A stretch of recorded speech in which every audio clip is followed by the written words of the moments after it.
I'm Tim Smith with the Adams County Historical Society, and welcome to an episode of Monuments Monday on a beautiful spring Monday.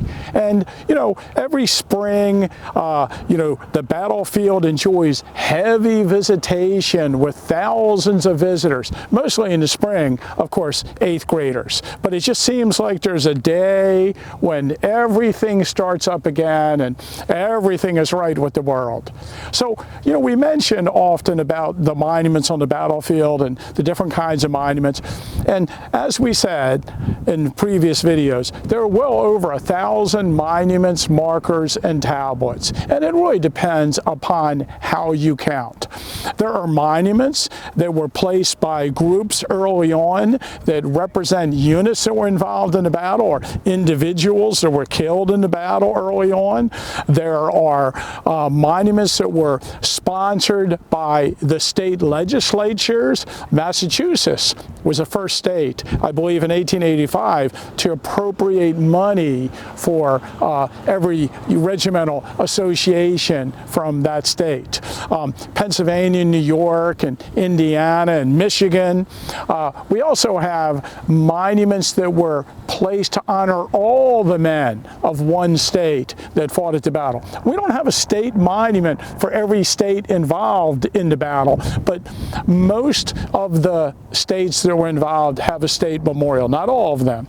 And then, of course, we have monuments that were placed by the federal government during the War Department years. So a lot of different kinds of monuments on the battlefield. The largest state memorial, of course, is the Pennsylvania Memorial, placed here in 1910. And when you go around the battlefield, it's sometimes difficult to sort out the different monuments and all the different units that were involved in the battle. One thing I always suggest to people is to learn the order of battle. That means trying to break the Army down into the corps, the division level, the brigade level, and the regiments that were in each brigade. And learning the order of battle really helps you understand how the monuments are laid out, and understanding how the monuments are laid out really helps you understand more about the order of battle. For the most part, a regiment at the battle is about 300 men, and 5 regiments form a brigade. And usually 3 brigades forms a division. And you might know that 3 divisions form an Army Corps at the battle in the Northern Army. And these various corps have different insignias. You might know that 7 infantry corps were part of the Army of the Potomac, the Northern Army, at the Battle of Gettysburg. And each one has a symbol: moon, diamond, star, clover, sort of like Lucky Charms cereal.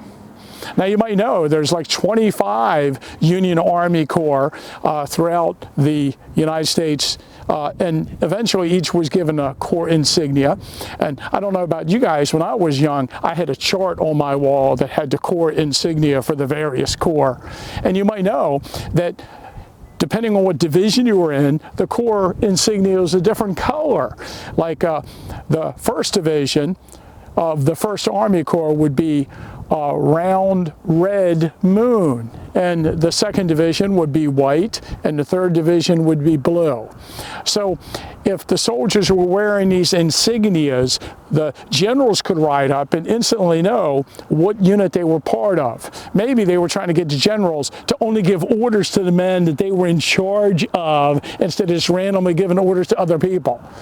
But these corps insignias, you see original corps insignias for sale from the Civil War in the various shops around town. I think it's a good idea when you come to Gettysburg to buy a Civil War kepi and to go to one of the quartermaster shops and buy a replica insignia for the unit that you really like. Like if you're interested in an Iron Brigade unit, you get the round red moon.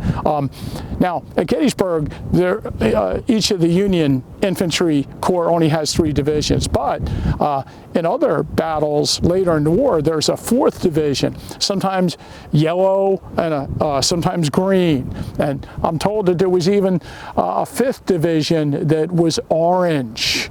But I've never seen a badge for one of the 5th Division units.